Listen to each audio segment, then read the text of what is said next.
Good morning, students.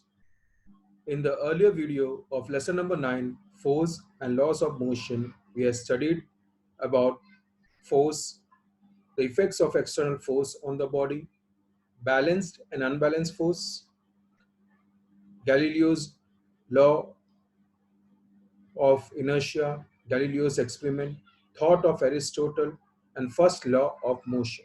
Let us revise it one more time. First of all, what is force? The external push or pull which changes the state of motion or rest of the body is known as force. The effect of external force on the body is shape of the body changes. Second, position of the body changes.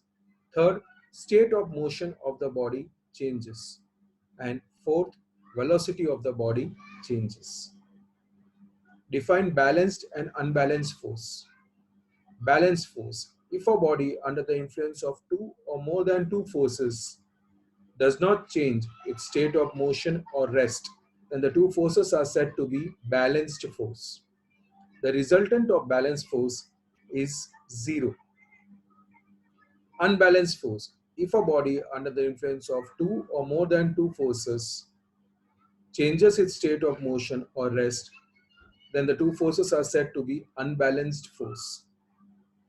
The resultant of unbalanced force is non-zero. Then we had seen the thought of Aristotle about motion. Aristotle is a philosopher and a thinker. According to him, it is a natural tendency of a body to maintain its state of rest or motion unless and until an unbalanced force acts on it. Then Galileo's experiment. Galileo carried out his experiment on slopes and gave his law of inertia. In the first instant, when he rolled down a ball down the slope, he was able to see that the final velocity was greater than that of initial velocity. But when he tried to roll the ball upward in the upward direction through the slope, was able to see that the initial velocity was greater than that of final velocity. But when he rolled down the ball on a horizontal frictionless surface, he was able to see that the ball was moving with a constant velocity. That is, v1 was equal to v2. That is, initial velocity was equal to final velocity. Then he carried out the experiment on two slopes, where in the first instant he kept the angle of inclination with the surface same and rolled a ball from a particular height from slope A. He was able to see that the ball covered the same height on slope B. Now, keeping the angle of inclination of slope A constant, whereas decreasing the angle of inclination of slope B, was able to see in order to cover the same height, the ball had to cover larger distance than the comparison of the first instant. Now, what is Galileo's law of inertia? Galileo's law of inertia is also known as Newton's first law of motion, which suggests that a body tries to maintain its state of rest or uniform motion unless and until an external force acts on it. Moving on further, inertia and mass. Inertia is obtained from the Latin word inert, which means that cannot be changed. The definition of inertia suggests it is a property of an object or a body to maintain its original state of motion or rest. Let us take a few examples to understand it. Try to apply force on an empty box and displace it. You will be able to see that the box gets displaced easily. Now try to displace a box filled with books with the same force as you had applied on the empty box. You will be able to see that the box filled with books won't get displaced. Second example, try to kick a football with some amount of force. You will see that the football gets displaced. In the second instant, try to strike a stone with the same force as you had applied to the football. You'll be able to see that the stone doesn't get displaced, which indicates that larger the mass, more inertia. Lighter the mass, less inertia. So it gives us the information that mass of an object is a measure of its inertia. The next topic which we will be seeing is momentum.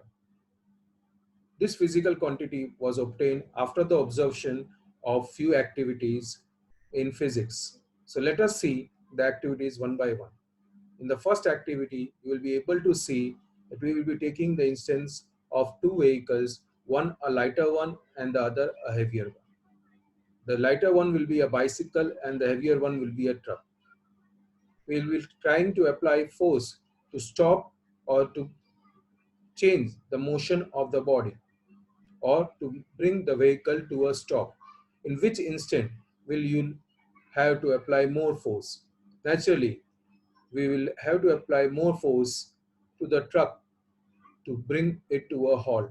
Whereas in the case of cycle, we need to apply lesser force. Second example is try to throw stones of different mass on a plate. A stone with less mass and a stone of bigger size. You will be able to observe that the stone with bigger mass will break the plate into pieces.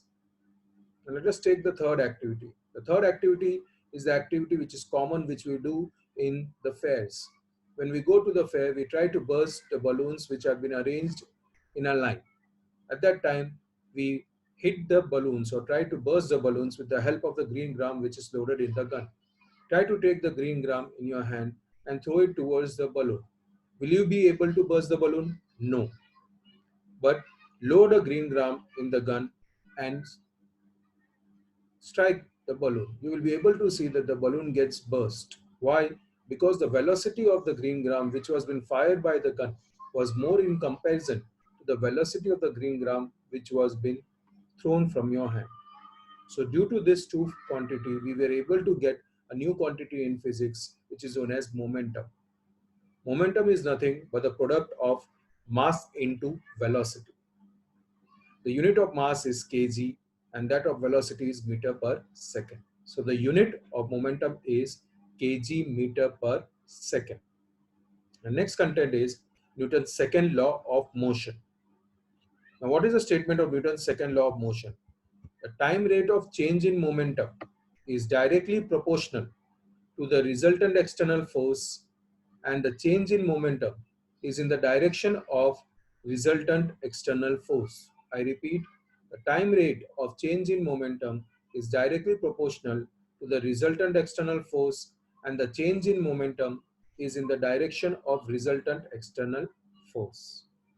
Now moving on to the derivation of mathematical representation of Newton's second law of motion, which is capital F is equal to the product of mass into acceleration. The derivation starts. Suppose the initial velocity of an object with mass m is u and under the influence of force F after time t, its velocity becomes v, that is your final velocity. Initial moment of an object is symbolized by pi, which is mass into initial velocity u. Final moment of an object is pf, that is mass into final velocity, that is mu.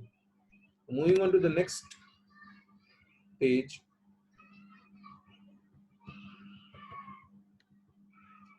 that is change in momentum in time t is denoted as delta p.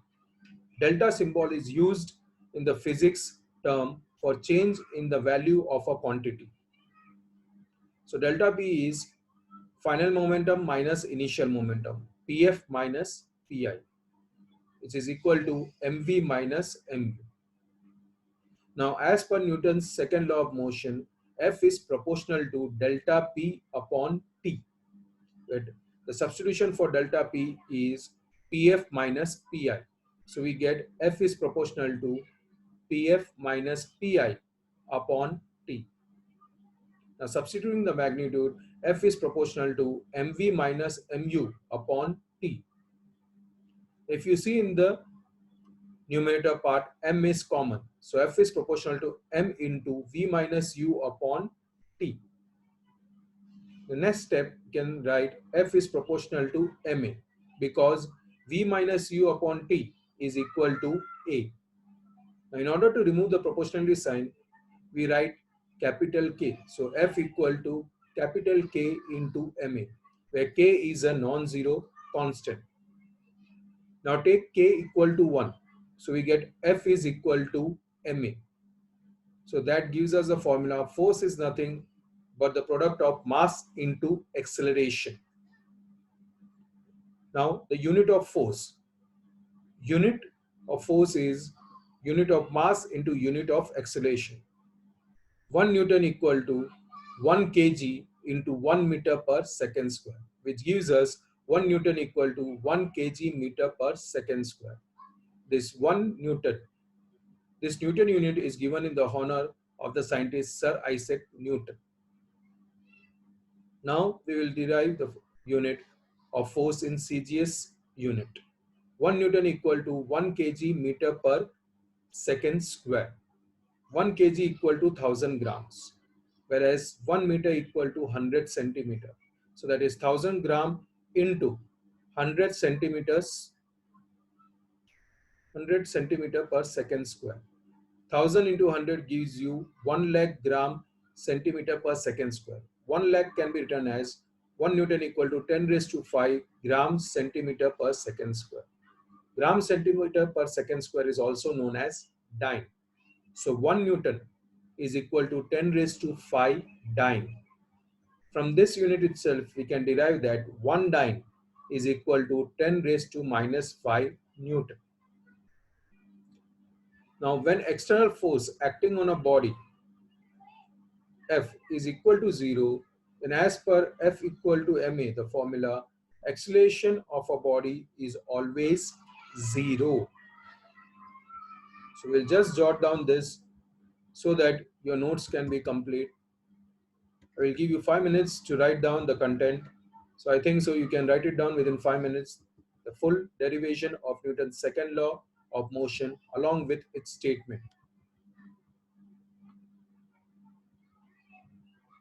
So we can start second law of motion.